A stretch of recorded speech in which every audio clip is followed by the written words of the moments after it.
is News 3 Now at 6. Systemic racism has deep roots in history, and Madison fits the trend for discriminatory zoning and housing. Black people have been placed at a disadvantage in many ways, including how our city was designed. And Jamie Perez looked into this today and joins us now with how redlining the city played a huge role. Jamie? So redlining is a government policy that actually kicked off in the 1930s. It centers around an agency known as the Homeowners Loan Association. They would basically bail out homeowners during the Great Depression to help them pay for mortgages that they couldn't afford, but they had to decide who they were going to help. Race played a huge part in that, and some of the effects we're still seeing in Madison today. As we look at the Madison we know today, what we may not realize is why things are where they are, why some parts of town are more diverse than others, and why some neighborhoods have traditionally been deprived of resources that other areas have easy access to. It started with redlining. This map is from 1937, when the government was figuring out which areas deserved more resources.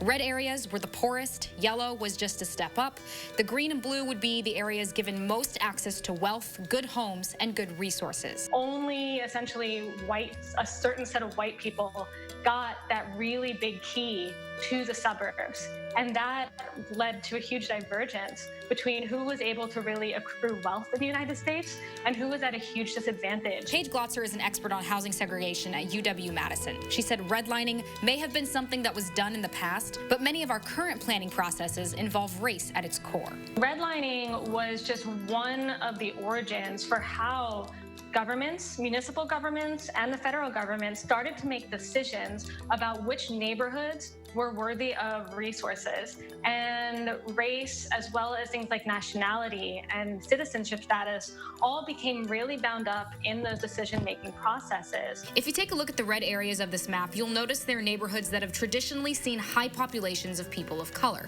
Low property values, lack of modern conveniences, undesirable businesses and industries, and unpromising future, literally written into the original plans. Compare that to one of the blue or green areas where we see higher white populations. Newer area, good transportation, access to every convenience, high security grade, and good opportunities for growth. To this day, Glotzer said this is one of the main causes of inequality.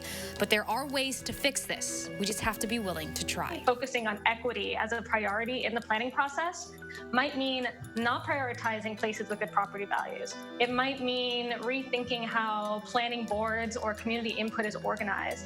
It might be as simple as being able to schedule meetings at times when people could attend them, or provide childcare options so people might actually be able to attend them. It starts with listening to people who live in disadvantaged communities.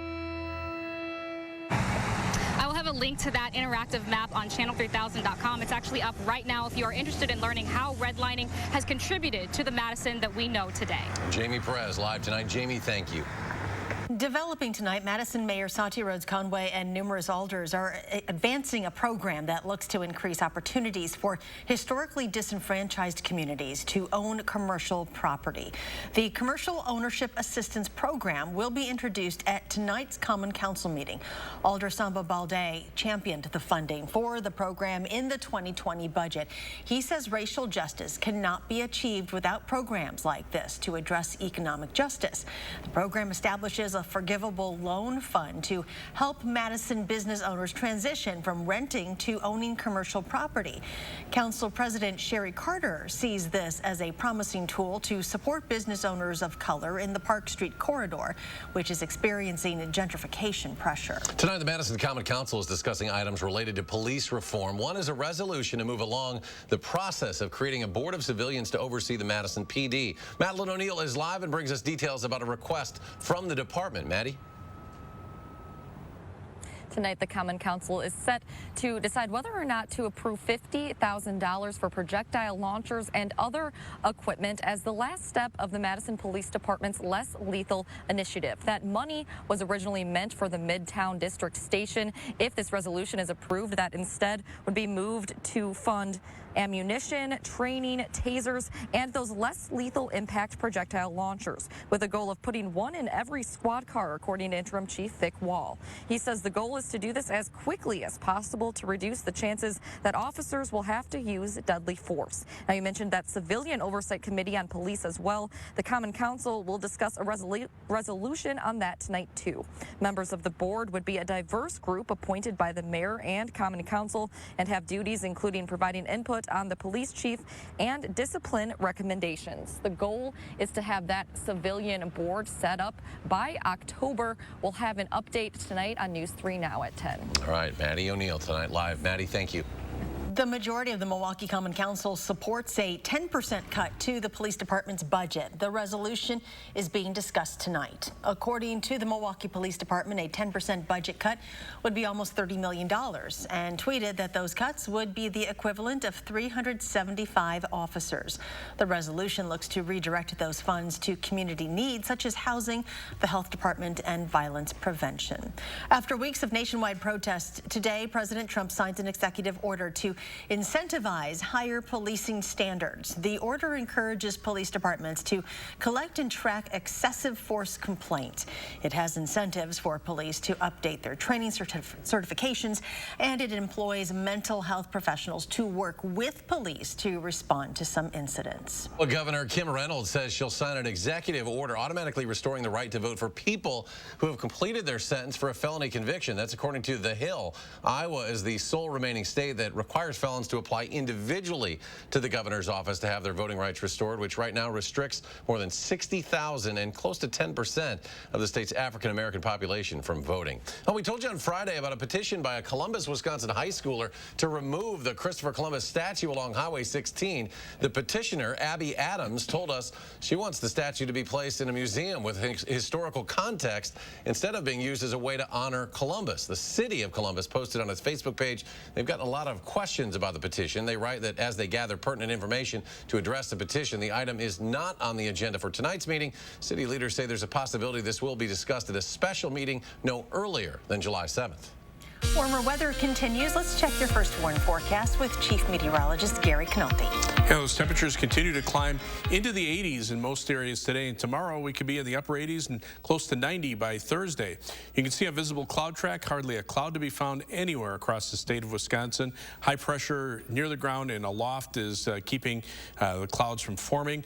Doppler track, pretty much free of precipitation across the upper Midwest. Temperatures right now range from the upper 70s in the Dells to the lower to middle 80s elsewhere. Madison at 81, Janesville still at 84. A little cooler closer to Lake Michigan, but not as cool as yesterday. Temperatures there are in the middle 70s. Dew point temperatures are in the upper 40s to lower 50s, meaning the air is pretty dry. It'll cool off pretty quickly at night, but warm up very nicely during the day. Heat index right now is actually a degree cooler than the temperature because the air is so dry. There is an air quality advisory for ozone for Dane County and Columbia County, as well as areas to the east until 11 p.m. tonight for high ozone levels. Otherwise, look for mostly clear skies overnight. Temperatures dropping to the upper 50s by morning. Tomorrow will be a very warm day with sunny skies and a high of 87. Later on, I'll take a look at our chances for rain later on in the week. New at 6, an update to a story our Amy Reed has been following since December about a 10-year-old boy who was abused in Wisconsin and later died in Ohio. Tonight, an Ohio state representative is calling for an independent review of every agency involved after an investigation showed they did not share information with each other as permitted under law. Dakota Collins was pronounced dead at a Dayton hospital after his father reported finding him unresponsive. According to court records, he was kept in a dirty, locked, dark attic and abused daily for several years.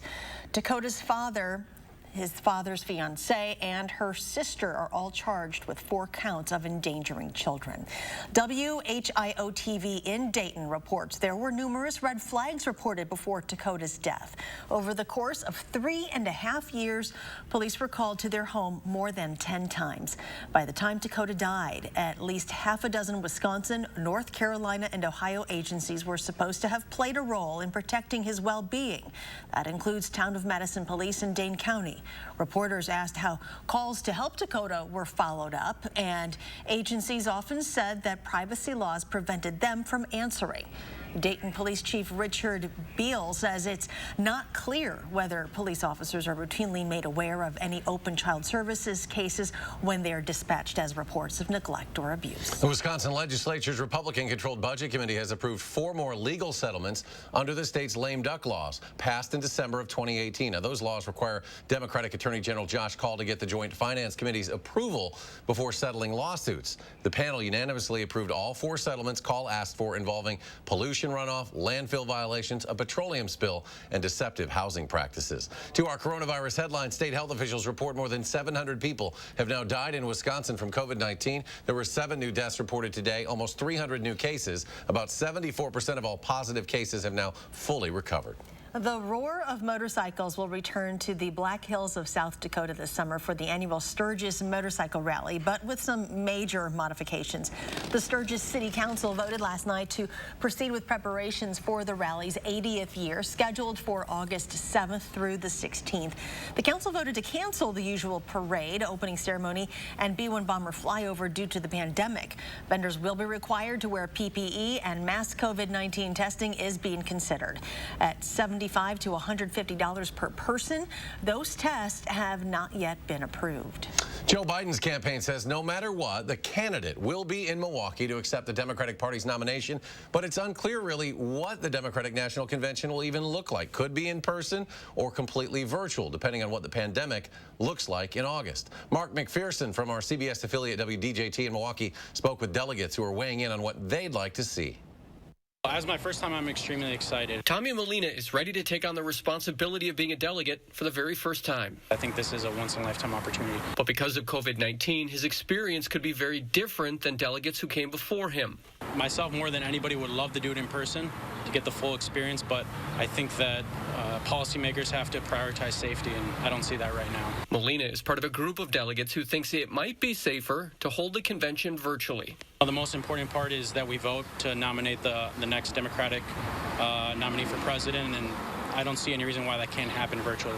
I feel like if we could organize something that would be mixed conventions, so maybe giving people an option. Noelle Ray Ortega is a Bernie delegate. She knows her candidate can't win, but wants to influence the platform. She says that would be easier in person. I think being able to connect with people in person just has more effect. Last week, the DNC chair said Democrats are ready to descend on Milwaukee, but said the public health situation on the ground will dictate what happens next.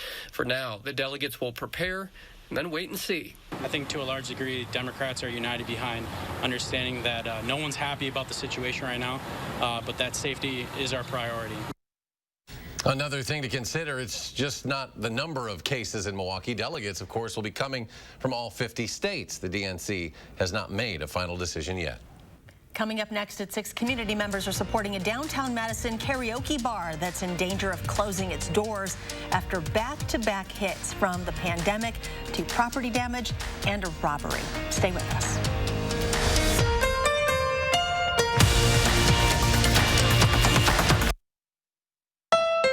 Save at Wild Easttown Honda on over 400 new Hondas with 0% financing for up to 60 months. Save on your favorite new Hondas at Wild Easttown Honda in Madison. It's gotta be wild. Steinhafels is now open. Celebrate our grand reopening with amazing deals priced to sell out. We have the largest selection of furniture and mattresses at the guaranteed lowest prices, like this Lazy Boy rocker recliner rock bottom price $299.99. This Chase sofa or queen bed each just $699.99. Power Theater sofa now $13.99. Plus take an extra 10% off all in-stock patio. Plus get free no-contact shipping. Hurry in to get amazing savings at Steinhafels' biggest grand reopening sale ever. Now get your groceries even faster with Hy-Vee Aisles Online same-day pickup.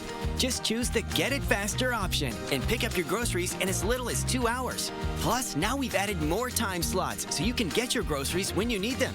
You'll find the freshest items, favorite brands, and the same great deals as in-store. Get free pickup on orders over $30 and no-contact pickup and delivery. Download the Hy-Vee Grocery app today and pick up groceries from Hy-Vee in as little as 2 hours. Growing up in Wisconsin, you know that our traditions help define us.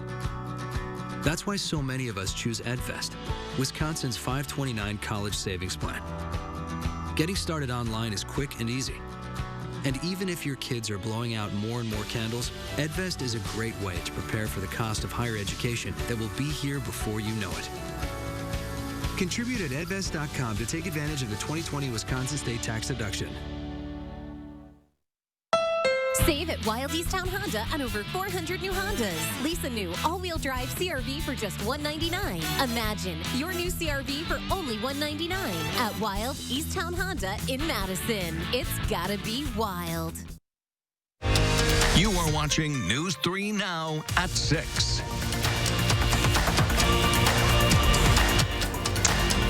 Well, if you are looking to contribute to the Black Lives Matter movement, a group is selling T-shirts to support the American Civil Liberties Union of Wisconsin Stand Up in Style, giving 100% of proceeds to efforts to end police brutality and demand racial justice in Wisconsin. You can find more information at standupinstyle.org. A University Avenue karaoke bar is asking the community to help them keep their doors open for more than 2 decades now. Karaoke Kid has served as a late-night stop for Madisonians to get up on stage or challenge their friends to sing a surprise karaoke song. Manager Jared Chapin says they are struggling from a slow winter and being closed during the pandemic. Once they could reopen, they were robbed of alcohol. Now they're dealing with property damage. Chapin says a GoFundMe page launched to help Karaoke Kid survive is a last-ditch effort. I've been working here pretty much by myself since we reopened, which has become frankly like exhausting. It's great that we've entered the next stage and so that we can have a higher capacity. It's just that one person can't do that, and so I can't afford to pay any staff either. If you're interested in helping, you can find the GoFundMe page on Karaoke Kid's Facebook and Instagram pages. The Sylvie Music Venue in Madison will open its box office on Friday, starting this week. According to a Facebook post, anyone with physical concert tickets can stop by to get a refund for any canceled shows Fridays from 10 a.m. to 3 p.m. You can also purchase merchandise or tickets for any active shows. Coming up in sports, a legendary Wisconsin football defensive back is in the running for the College Football Hall of Fame. Sports director Zach Hanley will tell us who. And hot and humid temperatures tomorrow and Thursday mean thunderstorm chances. Gary has your first warn forecast.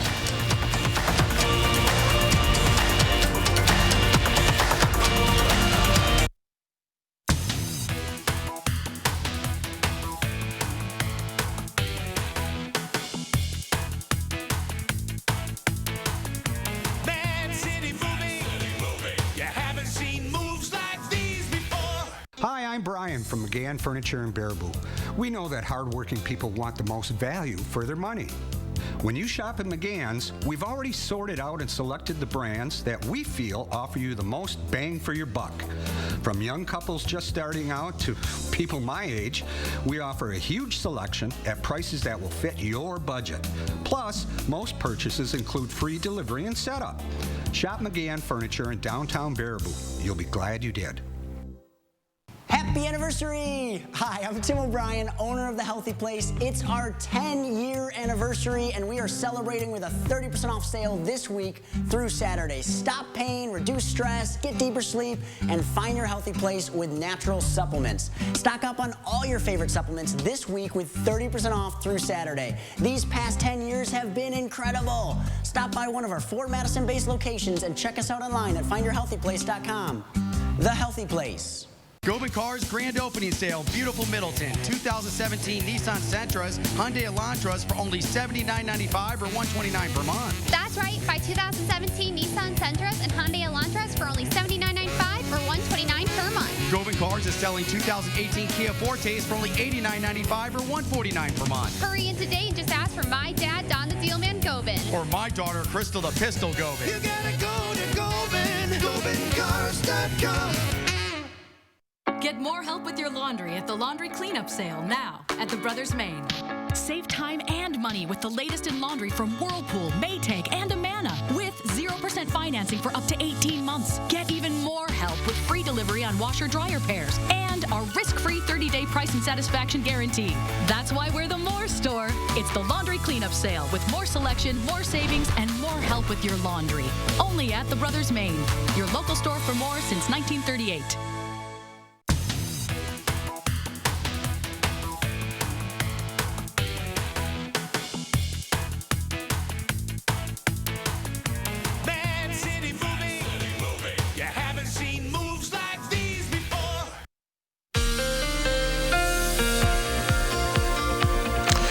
was a sunny and warm day. Tomorrow will be a couple degrees warmer, and it'll be a couple of degrees warmer after that. Right now, we've got a dry forecast through Thursday. The next chance of showers and thunderstorms looks like it'll hold off until later on Thursday night. As we take a look at an air quality advisory that has been issued until 11 p.m. tonight, that is for Columbia and Dane County and areas to the east. This is for high levels of ozone. They're into the moderate category, so people who are susceptible to breathing issues might want to remain indoors for this evening until conditions improve later on tonight as the temperatures cool down. But look for a sunny day tomorrow and for Thursday as well. High temperatures will be in the upper 80s, perhaps close to 90 degrees on Thursday. The humidity levels start to arrive late Thursday night, more likely into Friday and the weekend, and that will lead to some shower and thunderstorm chances at that time. But again, we've got a couple more dry days before we see the rain chances move in. And you can see the reason why. There's not a drop of rain anywhere across the upper Midwest. The nearest showers and thunderstorms are at the top of the map in southern Canada and moving away from us. Low temperatures this morning in the dry air cooled off back into the 40s here in Madison, 40s in Green Bay. Much of the rest of the state was in the 50s and even some 60s out toward Eau Claire, but 40s are also common across northern lower Michigan and parts of the UP of Michigan. And that's because the dew point temperatures are low. When the air is dry, the temperatures can cool off pretty quickly at night, but they warm up very quickly during the day. A lot of times those temperatures fall close to the dew point. Last night they were in the upper 30s and lower 40s. Now they're around 50 degrees, but the air is still not terribly humid. Out to the west, we start to see some 60-degree plus dew points into parts of Iowa and Minnesota, but even that for this time of year is not too bad. But high pressure aloft, basically just kind of spinning the jet stream around us and keeping high pressure not only up in the air but also near the ground, is just clearing out the skies. High pressure allows the air to sink and dry out and warm up, and that's exactly what we're seeing here. Notice the jet stream pushing well to the north into Canada. There's a low pressure system, the upper levels of the atmosphere in the southeastern part of the country, bringing some showers and thunderstorms there, and another low pressure system in the upper levels out in the northwestern part of the country. So that's where the precipitation is pretty much confined to. The air is in the middle part of the country right now just very dry. Even though winds are out of the south and southeast, it's not transporting a lot of moisture northward, at least yet. We'll have to wait for this weather system out to the west. And notice it's either got a warm front to the east or a stationary front to the west. It's going to take a while before that front starts moving in our direction as a cold front, and that's what will generate the next chance of showers and thunderstorms. As we look at temperatures right now, they're in the 90s across much of Minnesota, upper 80s through Iowa, and low to mid 80s across Wisconsin. Those dew point temperatures, though, are a little bit lower. And notice those temperatures have been rising by a few degrees each day, and we'll see the same thing for tomorrow. Looking for a high of 87 for tomorrow with mostly sunny skies. Humidity levels still stay down, so not a bad day overall, comfort-wise. 89, couple degrees warmer on Thursday.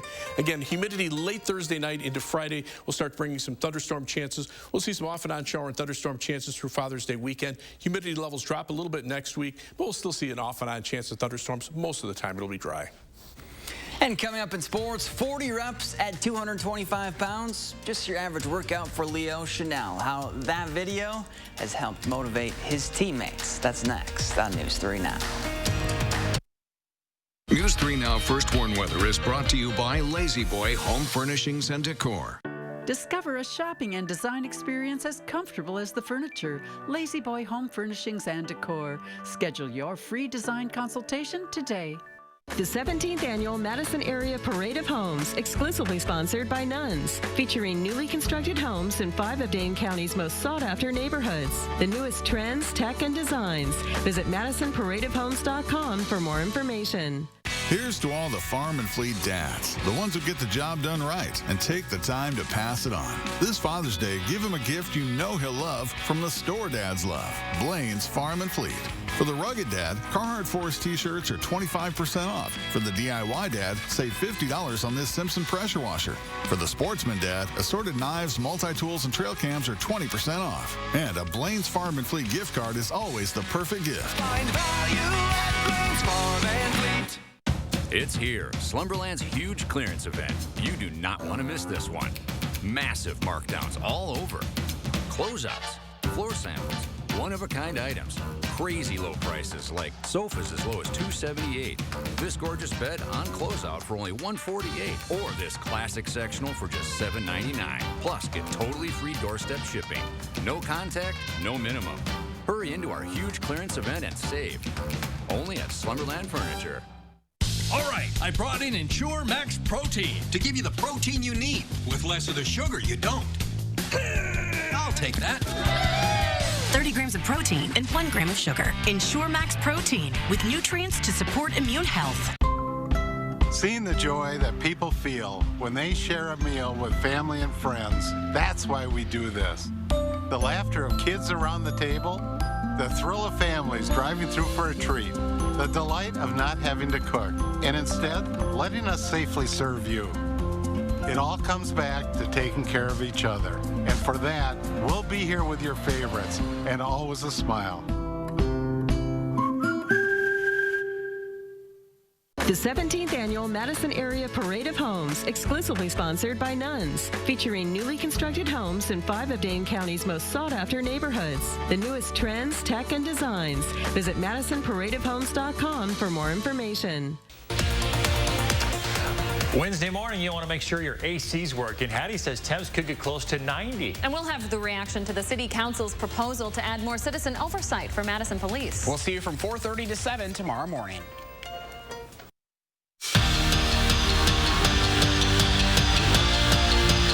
The 2021 College Football Hall of Fame ballot is out, and one of the best defensive backs in UW history is on the list. Troy Vincent, who played at Wisconsin from 1988 to 1991, will try and join the likes of Ron Dane, Joe Thomas, Barry Alvarez, and 12 other former Badgers currently in the Hall. Vincent was a first-team All-American in 1991 and left Wisconsin as the school's leader in punt return yards and passes defended. The Badger football team is back on campus and going through their summer strength and conditioning program, and thanks to guys like Leo Chanel, they haven't missed a beat. This is Chanel bench pressing 225 pounds 40 times in around 45 seconds.